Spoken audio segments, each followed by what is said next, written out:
ናሆም ማን ነው? ግን እንደነገርኩሽ ሚስጥሬን የምትደብቂልኝ ብቻ ከሆነ ነው የምነግርሽ። አሁን ይበልጥ ለማውቀቅ ንገሪኝ እስኪ። ናሆም ለፋንቱ ምኗ ነው? ልጇ ነው። ምን ብታይ በጣም የሚያሳዝን ታሪክ ነው ያላቸው፣ ልክ እንደኔ ታሪክ። እኔ ይሄንን በፍጹም ማመን አልችልም። ቆይ እንዴት ነው ይሄ ሊሆን የቻለው? ይኸውልሽ እህቴ ፋንቱ ከሱ ጋር የሆነ ነገር የጀመርሽ መስሏታል። አረ ገና ማውራት ከጀመርን እኮ አንዱ ለቀን ቢሆን ነው። በዛ ላይ ደግሞ ልጁ ባለ ትዳር ነው። ሆን ብለሽ ፕሮፋይልሽ ላይ የፋንቱን ፎቶ ለጥፈ ከዛ ስለማንነትሽ ለማጣራት ሲል ቀጥ ብሎ ለምኖሽ ይመጣል። እማዬ ግን ጂኒስ እኮ ነሽ። ለምንድን ነው እዚህ ሆንሽው? ለምን ወረጭ ወጣቲ? ቆይ ምንድን ነው አባዬ? ለምንድን ነው ደርሰህ ለኔ መልካም አባስ ለመሆን እየጣርክ ያለው? ላስታውስ እንዴ አንተ ማለት እኮ እኔን በቁሜ ቀበርከኝ ሰው ነህ። እኔ ጥሩ ለመሆን ስሞክር ለምንድን ነው አንቺ እንደዚህ የምትሆኚ? እባክህ አሁን ብቻዬን ተወኝ። ውጣልኝ በቃ። እሺ በቃ እንደዚህ እናድርግ። ይህንን የገዛሁልሽን ቀሚስ ልበሽና በቃ እንደ አባትና እንደ ልጅ ወጣ ብለን እንዝናና። ቆይ አልገባኝም። እየቀለድክ ነው እንዴ? ሶሊ ምንም ቢሆን እኮ የእናትሽ አደራ አለብኝ። ኧረ እናቴ እኔን ስትወልድ ነው የሞተችው አልተባለም እንዴ? ታዲያ መች ነው አደራ የሰጠች? አደራ በቃል ብቻ የሚገለጽ አይደለም እንዴ። በስመ አብ ሁላችሁ ምንሽ ነው ተረጋግጥ እንዴ? ወይ ሴሪ የዚህ ነሽ እንዴ? ምንድን ነው ወራሽ? ብታይ ስፈልግሽ እኮ ነበር። እኔ ለምን ወይ ፋንቱ የዚህ ነሽ እንዴ? እባክሽ በጣም አስቸኳይ ስራ ፈልጌሽ ነበር። እንዴት ዋልሽ ሰርኬ? እንዴት ነሽ? ደህና ነኝ። አንቺ ግን ደህና መስኝ ወይ ሰርኬ? ደህና ነኝ። ፋንቱዬ እባክሽ ትመለሳለች። እሺ ሰርኬ መጣ መጣ በቃ ሄድ ምን ሆነሻል እንዴ? ለምን የምትገፈተሪኝ እንዴ? ምንድን ነው ፈልጊው? አንቺ ማትረቢ። እኔ አዜብ ነኝ። በእንዳንቺ አይነቷ ተራ ሴት አይደለም፣ በማንም የምትሸወር ሴት አይደለም። አሁን ሳልበዛሽም እንዴ? ቆይ ስታይ ምንድን ነው የምመስልሽ? እኔ አንቺ ብሆን ግን ይሄን ቪዲዮ ከማየቴ በፊት ምንም ውሳኔ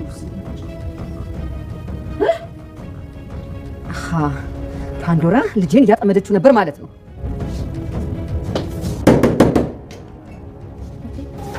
ወንድም ነሽ?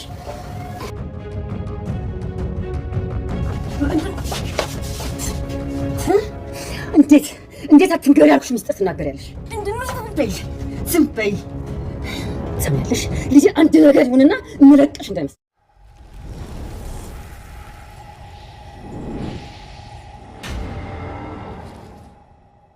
ኮማንደር በርሁን ቤት ከባድ ችግር ተፈጠረ። ፋንቱ ሚስጥሯን ሁሉ አውጥታ ለሶሊያና ብትነግራትም ሶሊያና አሳልፋ ለፓንዶራ በመናገሯ ምክንያት ፓንዶራ ናሆም የፋንቱ ልጅ መሆኑን አወቀች። ይሄንንም ለእናቷ ስትነግራት እናቷን በማንኛውም መንገድ ናሆምን አጥምደሽ መያዣ እንጠቀምበታለን፣ ሁሉንም ሚስጥር ሰምታናለች ብላለች።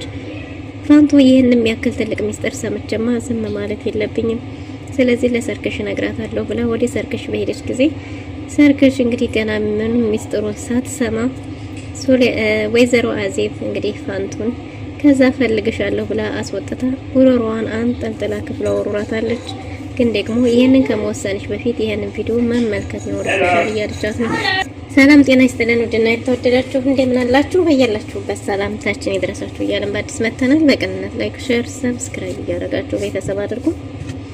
ፋንቱ ከባድ አጣብቂኝ ችግር ውስጥ ገብታለች። ይሄ የሚሆነው ምንድነው? በባለፈው ጊዜ ወይ ሰርኬን የኮማንደር በርሁን ሚስት ለመግደል ሲያሰሩ እናትና ልጅ ፓንዶራና አዜብ ሰምታ ነበር። እናሷም ይሄን የሰማችውን ነገር መቋቋም አቅቷት አፏን ይዛ በራቸው ላይ በቆመችበት ድንገት ሶሊያና ደርሳ ነበር። ሶሊያናም ፋንቱ ምን ታደርጊያለሽ እዚህ ብላ በጠየቀቻት ጊዜ ሶሊያና እንግዲህ ፋንቱ ዝም በይ፣ ኧረ ዝም በይ፣ ይሄ ምን ተብሎ ይወራል በስማም ብላ እዛው ልትነግራት ስትጀምር እንግዲህ ወይዘሮ አዜብ ስትሮጥ ወጣለች ማለት ነው። ምክንያቱም ወይዘሮ አዜብ ፋንቱ እንደሰማች እርግጠኛ ሆና ነበር ወጣ የወጣችው ፓንዶራን እና ወይዘሮ አዜብ አልፋታ ስትላት እኔ እያጸዳሁ ነበር ገና መምጣቴ ነው ብትላትም ስናወራ የነበረውን ሰምተሻል ብላ ጉሮሮዋን አንቃ ልትገላት ነበር። ፋንቱ ምንም ነገር የሰማሁት ነገር የለም እያለች ነው። ግን ደግሞ ሶሊያና ፋንቱ ለምን እንደምትከታተልሽ ፓንዶራ እኔ ያውቃለሁ ብላለች። ስለዚህ አንድ ጊዜ እኔ እህቴ ፓንዶራን ብቻዋን ማዋራት ፈልጋለሁ ባለች ጊዜ እንግዲህ ወይዘሮ አዜብ ፋንቱን ተከታትላ ክችን ውስጥ ጉሮሮዋን አንቃ እኔ አዜብ ማን እንደሆንኩ አታውቂም፣ ህይወትሽን አመሰቃቀልልሻለሁ፣ በአንቺ በረሮ የኔ ህይወት የሚበጠበጥ አይደለም፣ እኔ ሁሉ የተሟላልኝ ሴት ነኝ፣ ስለዚህ የፈለኩትን ነገር ማድረግ እችላለሁ እያለቻት ነው። ወይዘሮ አዜብም እንግዲህ ፋንቱ እኔ በጭራሽ የሰማሁት ነገር የለም፣ ምን ሰምተሽ ነው? እኔ ምንም የማውቀው ነገር የለም፣ ስለምን እንደምታወሪ ራሱ እየገባኝ አይደለም ብላ ነበር። በስተመጨረሻ እንግዲህ ሶሊያና ከእህቷ ጋር እያወራች ነበር። ወይዘሮ አዜብን እጅግ በጣም መልካም ሴት አርጋ ስለምታስብ እህቷንና ወይዘሮ አዜብን በጣም እንደምትወዳቸው እንደምታምናቸው እየተናገረች ነው። በዛ ላይ ደግሞ አባቴ ይቅርታ አደረገልኝ፣ ይቅርታ ጠየቀኝ ባለቻ ጊዜ ፓንዶራ በጣም ነበር የደነገጠችው። እኮ ይቅርታ ጠየቀሽ አለ ስትላት ይቅርታ ጠየቀሽ ማለት እንደ ልብሽ ከዚህ በኋላ ልትወጪ ልትገቢ እያለቻት ነበር። ሶሊያና ማስተዋሉን አንስቶባት ነው እንጂ ብታስተውል ኖሮ ፓንዶራ በሷ እንደምትቀናባት የሚያስታውቅ ግልጽ ነበር። ግን ደግሞ ሶሊያና የሷ በእነሱ ፍቅር ልቧ ስለታወረ በጭራሽ አዙራ መመልከት አትችልም። እናም ለዛም እንግዲህ አባቷ ይቅርታ እንደጠየቃትና ከዚህ በኋላ እንደፈለገች መሆን እንደምትችል በተነገረቻት ጊዜ እንዴት እንደዛ ሊሆን ይችላል? እንዴት እንደዛ እያለች ነበር። ግን ደግሞ እኔ በጭራሽ ለአባቴ ይቅርታ ላደርግለት አልችልም። ምክንያቱም አባቴ የልጄን አባት የምወደውን ፍቅረኛዬን እዚህ ምድር ላይ እንደሱ የምወደው እንኳን ያለ እስከማይመስለኝ ድረስ የማፈቅረውን እጮኛዬን ገሎብኛል። ስለዚህ ልጄን ያለ አባት አስቀርቶ እሱን ይቅርታ ማድረግ ለሱ ይቅርታ ማድረግ አልቻልኩም እያለቻት ነበር። እውነትሽን ነው፣ አባትሽ ብዙ በደሎችን በድሎሻል። ግን ቢሆንም ደግሞ አባትሽ ስለሆነ ይቅርታ አታደርጊለት ማለት አልችልም ብላ እንደተለመደው እያስመሰለች ነበር። በስተመጨረሻም እንግዲህ ፓንዶራ ቆይ እኮ ወደዚህ ስትመጪ እኮ ሶሊያና ፋንቱ ለምን እንደምትከታተልሽ አውቃለሁ ብለሽ ነበር ብላታለች። አውቃለሁ ለምን እንደምትከታተልሽ ካለቻት በኋላ እስቲ ንገሪኝ ታዲያ ምንድነው ባለቻት ጊዜ አይ ስለናንተ አይደለም፣ አይዞሽ ስለናንተ ሳይሆን የግል ጉዳይ ነው። ፋንቱ እጅግ በጣም ምስኪንና አሳዛኝ ሴት ናት ብላለች። እሺ ንገሪኝ ብላ በጉጉት ስትጠባበቃት ነበር። ግን ደግሞ ሶሊያና ፓንዶራን ማመን አልነበረባትም። ፓንዶራ በጭራሽ የምትታመን ሴት አልነበረችም። ፓንዶራና ወይዘሮ አዜብ ጥርሳቸውን እንጂ ልባቸውን ለሷ አልሰጧትም።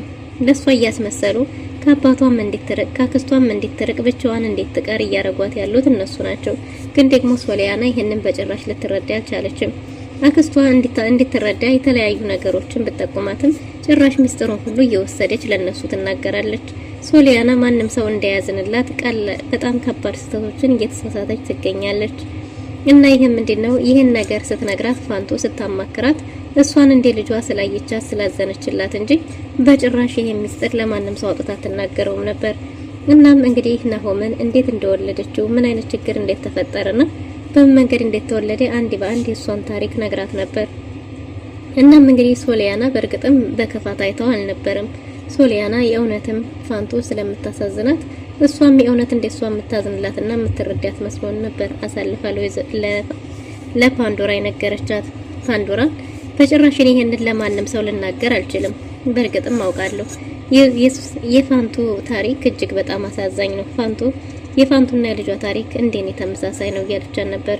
ፓንዶራ የምትነግሪኝ ከሆነ በግልጽ ንገሪኝ፣ እንዴት ነው የኔ እህትሽን የማታምኚኝ? ሚስጥርሽን እደብቅልሻለሁ፣ እባክሽ ንገሪኝ ብላት ነበር። እንግዲህ ሶሊያናም ላምንሽ እችላለሁ ስትላት አዎ ሚስጥርሽ በእኔና ባንቺ ይቀራል የተጠበቀ ነው ስትላት እንግዲህ ሰሞኑን ሶሻል ሚዲያ ላይ የምታወሪው ሰው አይደል ስሙ ናሆም ነው አይደል ብላ ጠይቃት ነበር። እሷም አዎ ባለቻት ጊዜ እሱ ልጅ እኮ የፋንቱ ነው ብላታለች።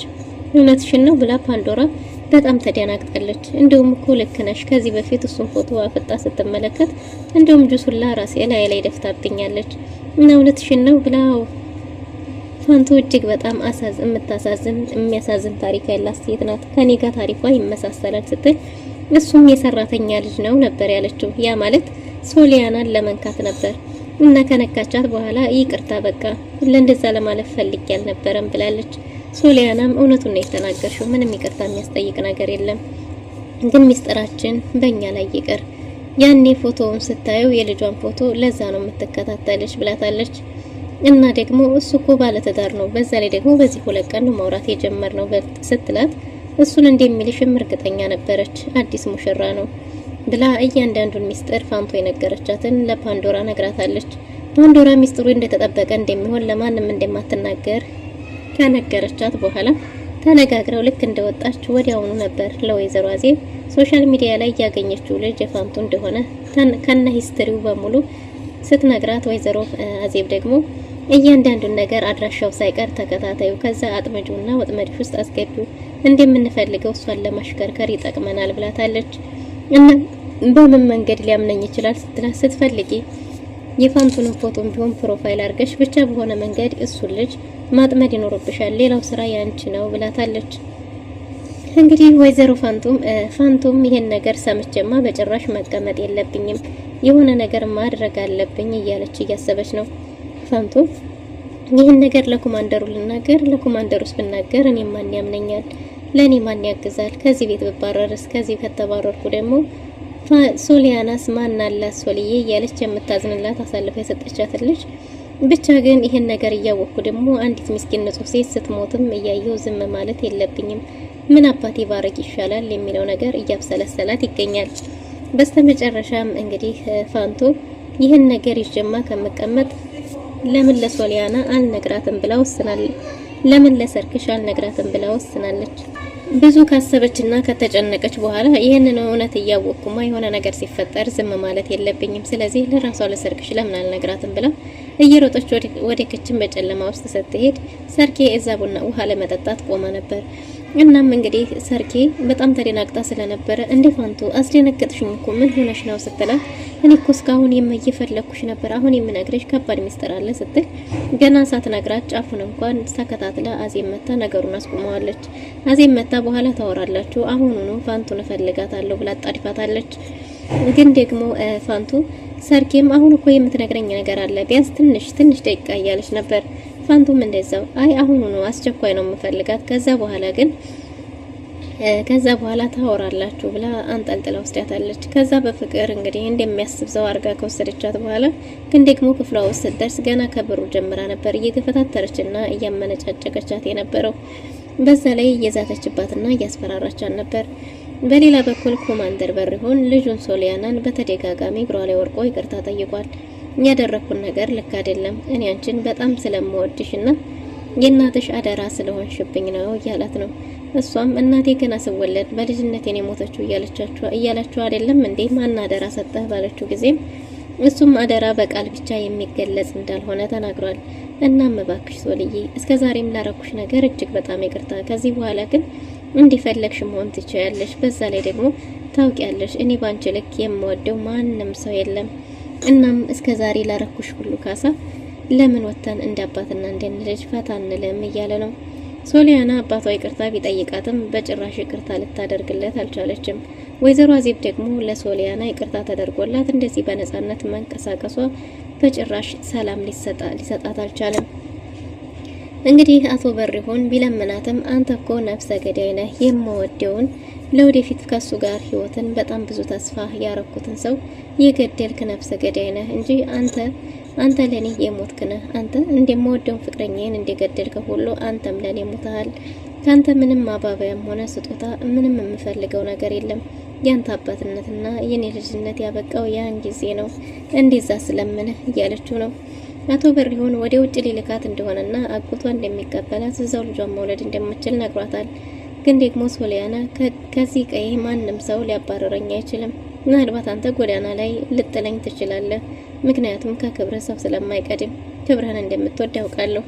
ነገር ግን እኔ የትም ይሁን የትም እዚሁ ሀገሩ ላይ እንጂ በባዕድ ሀገር ሄጄ ልጅን አልወልደውም። በዛ ላይ ደግሞ ትናንት ያልነበረ አጎት ዛሬ እንዴት አጎት ሊገኝ ይችላል? በጭራሽ ይሄን አታስበው እያለችው ነው። እናቴን ተወዳት ነበር አውቃለሁ፣ ግን ደግሞ ከኔ እናት ጋር የምትፈልገውን ነገር እንደምትፈልገው እያደረክ እዚች ምስኪን ሴት ላይ እየተጫወክ ነበር ብላለች። ምስኪን አታውቅም አይሶሊያና። እናም እንግዲህ አቶ በሪሆን እሺ በቃ እንደፈለግሽ አንቺ ያልሽው ይሁን፣ ለስከዛሬውም ተጸጽቻለሁ፣ እባክሽ ይቅርታ፣ ይሄን የገዛሁልሽን አዲስ ቀሚስ ልበሽና አብረን እንደ አባትና እንደ ልጅ ፈታ እንበል፣ ጊዜ እናሳልፍ ብሏታል። ሶሊያናም በጭራሽ ያን ያረከኝን አንድም ነገር የምረሳው ነገር የለም፣ ገና ለገና አፈቀድክሽ ብለህ ስታሰቃየኝ ስትደበድበኝ ፍቅረኛዬን ፊት ለፊቴ የግድያ ሙከራ ስንት ጊዜ ሙሉ ስታደርስበት አሁንም ደግሞ እሱን ገለህ መተህ በድፍረት እኔን ይቅርታ ስትጠይቅ አታፍርም እያለችው ነው። ከዚህ በኋላ ያንተን መሸንገያም ሆነ አንተን በጭራሽ አልፈልጋችሁም ብላ የገዛውን ቀሚስ ወርወረዋለች። አንተንም አልፈልገም፣ አንተ ለኔ ሞተሃል፣ እንደምወደው ፍቅረኛዬ በእጅ እንደገደልከው አንተም ለኔ ሞተሃል እያለች ሶሊያና መጮህ ጀምራለች። ሶሊያና መጮህ ስትጀምር አቶ በሪሆን ጆሮውን ይዞ ሲሮጥ ወደ ሳሎን ሄዶ ተክዞ ተቀምጧል። ወይዘሮ አዜብ አገር ሰላም አይደለም እንዴ? ምን ሆነህ ነው እንደዚህ ተከስከው እያለችው ነበር። እሱም ይሄን ቤት መልቀቅ ይኖርብናል፣ እቃችሁን አዘጋጁ፣ ነገ ይሄን ቤት ለቀን እንወጣለን እያለ ነው። እንዴ ምን ተፈጠረ ባለችው ጊዜ ይሄ ቤት እንግዲህ የቤቱ ባለቤት የነበረው በአራጣ ተይዟል ተብሎ የተወረሰው ሰው ከእስር ቤት እንደወጣና በዛ ላይ ደግሞ ይሄንን ቤት ሊሸጠው እንደፈለገ ወደ ሌላ ቤት መዘዋወር እንዳለባቸው ተናግሯል። ወይዘሮ አዜብ ግን እንደዛ በጭራሽ መሆን የለበትም ቤቱም አይሸጥም እያለች ነበር። ግን ደግሞ አቶ በሪሁን ትዕዛዙን አስተላልፏል። እሱማ ልክ ነህ፣ እንደውም ያንን ቤት እወደዋለሁ፣ ሶሊን የመሰለችና ፓንዶራን የመሰለ ልጅ የተሰጠኝ በዛ ቤት ነው እያለች ነው። ግን ደግሞ እያስመሰለች ነው። ሶሊያና ወደ ውጭ ልልካት ወደ ቱርክ ልልካት ነበር። ወንድሜ ምሽ እዚሁ መታ ልጇን ትውለድም ትማርም ብሎኝ ነበር። እሷ ግን በጭራሽ አሻፈረኝ። ልጄን የትም ባዕድ ሀገር ሄጄ አልወልደውም፣ እዚሁ ነው የምወልደው፣ ሳልፈልግ ለአንድ ሽማግሌ አረብ ልትረኝ ነው ወይ ብላለችኝ እያለ ነው። እና አትሄድም አልሄድም ብላለች ባለ ጊዜ ወይዘሮ አዜብ ግን ለልጁ ታዛዥ መሆኑና ቀረቤታቸው እንደ ድሮ መሆኑ ሰላም የሰጣት አይመስልም። እንዴት ማለት እያለች ነው። እጅግ በጣም ደብሯታልም ከፍቷታል፣ ያስታውቅባታል። እናም እንግዲህ አቶ ኮማንደር በሪሁንም ከዚህ ውጭ ሌላ ምን ላደርግ እችላለሁ እያለ ነው። ግን ደግሞ በስተመጨረሻም ወይዘሮ አዜብ እንግዲህ ሀሳቡን የማይቀይር ከሆነ ሶሊያናን እንደዚህ በነጻነት እንደፈለገች የምትለቃት ከሆነ ክብራችንስ እያለች በተራዋ እሷ መበሳጨት ጀምራለች። ለአቶ በሪሁን ግን የሆነ ጥያቄዎችን እየፈጠረ ያለ ይመስላል የወይዘሮ አዜብ ሁኔታ። ፋንቱ እንግዲህ የሰማችው ነገር እጅግ በጣም አናዷታል። ምክንያቱም ፋንቱ ሚስጥር ብላ የነገረቻት ለሶሊያና ነው። ለሶሊያና ስትነግራት ፓንዶራ ናሆም የፋንቱ ልጅ እንደሆነ እንዳታሳውቃት በተደጋጋሚ ነግራት ነበር። አደራ ዝም ብለሽ በሆነ መንገድ ያጣሪልኝ ስትላት ሁሉም ነገር ምንም ነገር ለሷ እንደማይቸግራት ነበር የነገረቻት። እናም እባክሽ አደራ እሷ ማወቅ የለባትም ግን ደግሞ በሆነ መንገድ ያጣሪልኝ ነበር ያለቻት። እሷ ግን ሁሉንም ነገር ሚስጥሩን በሙሉ ለፓንዶራ ነግራታለች። ፓንዶራም ታሪኩን በሙሉ ለናሆም ነግረዋለች። ለናሆም ሁሉንም ሂስትሪ ስትነግረው ናሆምም ፓንዶራን እንዲያምናት አድርጎታል እና እናቱን እንድታገናኘው ብትጠይቀውም በዛ ላይ ደግሞ ናሆምም አንዳንድ ሚስጥሮችን እያወጣ ይገኛል ማለት ነው። ስለዚህ ፓንዶራና ወይዘሮ አዜብ የወይዘሮ ፋንቱን ደካማ ጎንና እየተጠቀሙ ናሆምን እጃቸውን ለማስገባት አቅደዋል። ይህን ያወቀችውን ፋንቱ እንግዲህ በደረሰባት መንገላታት እና ሚስጥሯን አሳልፋ ለሶሊያና ለሷ ስትል የምትከፍላቸው ዋጋዎች እጅግ በጣም አበሳጭቷታል። ለዛም ስትሮጥ ሄዳ የሶሊያናን ክፍል ቶሎ እያንኳኳች ነበር። ሶሊያናም ልትወጣ እየተዋበች ነበር። ፋንቱ ግን ቶሎ ነበር እያንኳኳች ነበረው። አረ ምንድነው ብላ በሯን ልትከፍት ስትሄድ ፋንቱ ነበረች። ፋንቱም እኔ አንቺን እንዴት ነው ላምንሽ የቻልኩት? ለምንስ አመንኩሽ? አሳልፈሽ ሰጠሽኝ አይደል? አንቺ ካህዲ እንዴት ሚስጥሬን አሳልፈሽ ትሰጭኛለሽ? ብላ ጉሮሮዋን አንቃታለች። ሶሊያና እባክሽ ፋንቱ ትንፋሽ እያጠረኝ ነው መሞቴ ነው እያለቻት ነበር።